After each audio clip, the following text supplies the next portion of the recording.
Over the years, the fame of Kenyan running grew further, and most people around the world are still wondering the secrets behind the Kenyan success in running.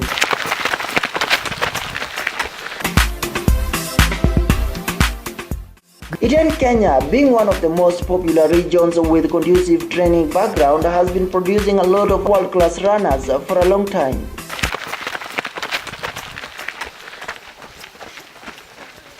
Still have to get people who will do the work on the ground and put it in place as we did here in Iten. We met one of those great people who transformed Iten into a global running hub. It prepares you for that day when you become a superstar. Colm O'Connell, who is commonly known as Brother Colm, has been modeling young athletes into great champions for a long time. Right from the beginning, I had partly the idea that athletics for me is going to be a way of connecting with young people, and it's not only an end in itself. Remember, at best, an athletic career is about 10 years long. The Irish missionary came to Kenya more than 40 years ago as a teacher, but he had passion in sports. The school itself had already beginnings of a good sporting tradition, and not just athletics only, but even volleyball, basketball, hockey, other sports as well. So, and I was a person who was very interested in sports, with the result that I fitted in very well into the programs that were already in place. At the time, there happened to be, let's say, a vacancy in the coaching of athletics.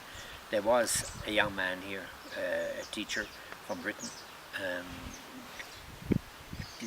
coaching in the athletics program, and he had a 2-year contract with the school, as was often the case in those years with overseas volunteer teachers.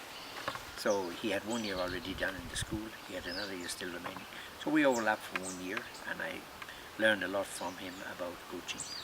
And with the result that when he left, I basically became more and more involved in the coaching of athletics in the school. You've coached a lot of runners here at St. Patrick's High School, and they really came up as really good runners. What is the secret for you as an athletics coach? I don't think there's any secret. There are lots of factors that come into play over the years that why E10 became such a centre for athletic training and producing world-class athletes. Of course, in the early years, E10 was largely the school, St. Patrick's, and that's the only feature which people associated with the E10 area. Later on, then, of course,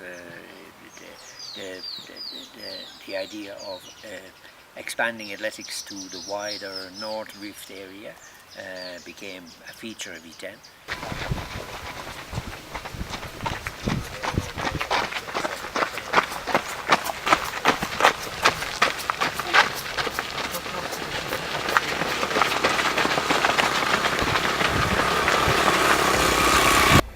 Despite having no coaching background, he began inspiring track and field teams in St. Patrick's High School, among other neighboring schools.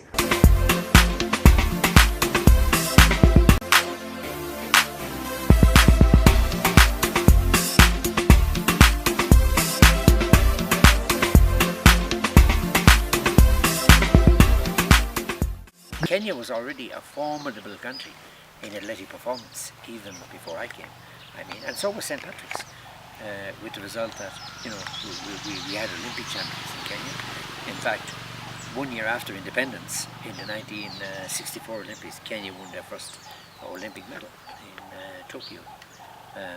So winning Olympic medals and having one of the major world figures in athletics was not new when I came to E10. But however, I began to work locally among the athletes from the area, and developed a program from within the school for boys originally at St. Patrick's High School, and then later on in Singori girls, with the result that those two schools and Kapkenda High School became among the great nurturers of young athletic talent in the North Rift area. But of course, before that again, there were other schools around the country which had athletic programs and had been quite successful in athletics. But I think St. Patrick's, Singori, and schools like Kapkenda for girls kind of put in place a system and solidified the programs of identifying young talent and nurturing it. And thus E10 grew over the years to become an athletic centre and play a major role in the development of young athletes and of course the success of the country athletically. This is one of his daily occupations. As the 69 years old E10 resident, lead athletes in their routine training exercises. The climate of E10, yes, is a factor. The wide open countryside, in a sense even the isolation of the area where people can concentrate on their athletic careers. And gradually, of course, down through the years it became more accessible. It was a very rural, isolated village or centre for many, many years. Nowadays, of course, it's open up to the world of athletics. It's much easier to reach, and it's more amenable to the idea of foreign athletes coming and training here. So it's a lot of factors like that. And then, of course, when the athletic culture was established in the area, people began to look at E10 as an ideal place to train because they could find groups that were compatible to their own training requirements. They could,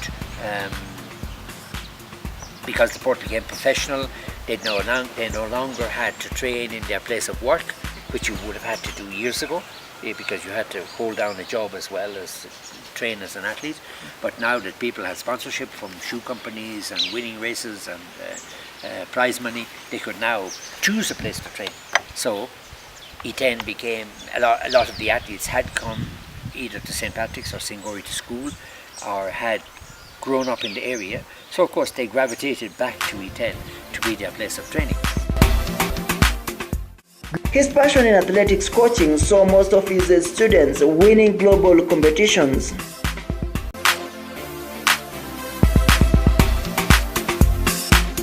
He coached a lot of great athletes across the country, but what is unique about Brother Colm? What are the opportunities in life? How can I make a living? We have we need to think outside the box. We need to enlarge our view. You know, we have a very tunnel vision of what opportunities there are in Kenya. But I think I'm very optimistic, and I've talked about this for many years. This is not new. About our education system needs to open up.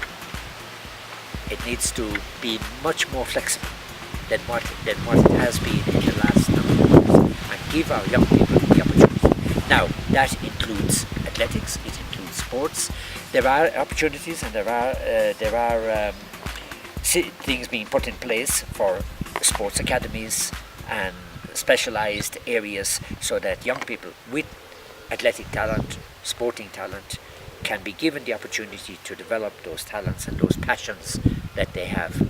Let us not suppress these talents and abilities that our young people have and try to squeeze them into a very narrow thinking of what their life can be, what their career can be. The inclusion of athletes from areas where running is not very common is one of his strategies, and this is how he met the current 800-meter superstar David Rudisha. Gradually, I began to, as you know, expand the program beyond KO.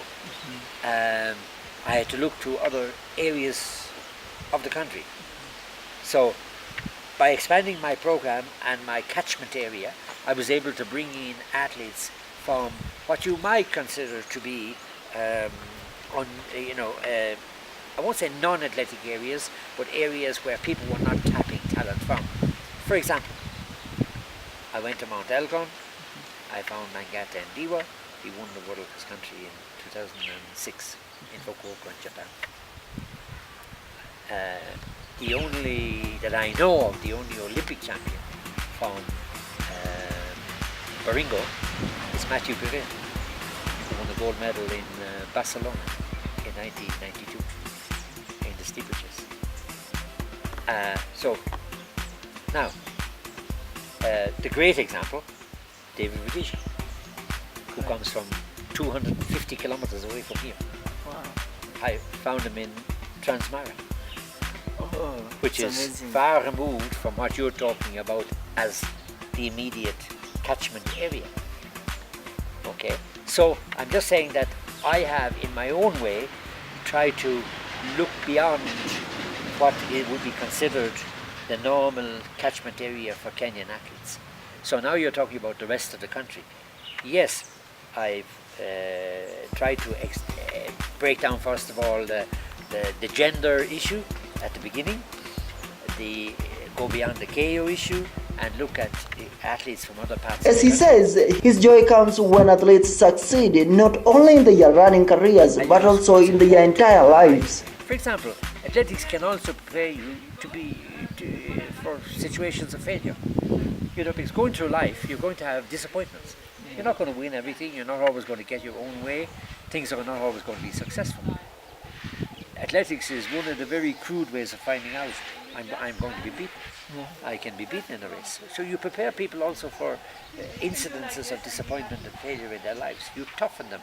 You get them to see beyond the failure. You get them to see things a bit more long term. They begin to look at their lifestyle and their life as something much more than just that I'm going to be a superstar or I'm going to really make a lot of money or something. You know? So a lot of people learn a lot of lessons from trying to become an athlete or being an athlete.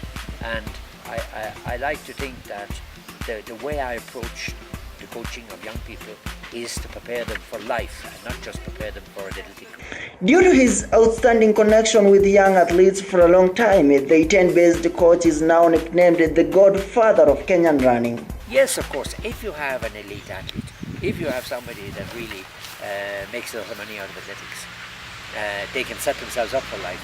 But remember, your average athlete, let's call it that way, can make enough money to get by and create a reasonably sustainable livelihood. But there are other aspects of their life. They're going to become family people. They're going to be part of their community. They're going to play a role in their children's lives, etc. So you must take into account the wider view of a person and their life. So athletics was only just to make the connection. And once you make a connection, we say through athletics, you can influence the way they think, their lifestyle, the values, what's important to them in life.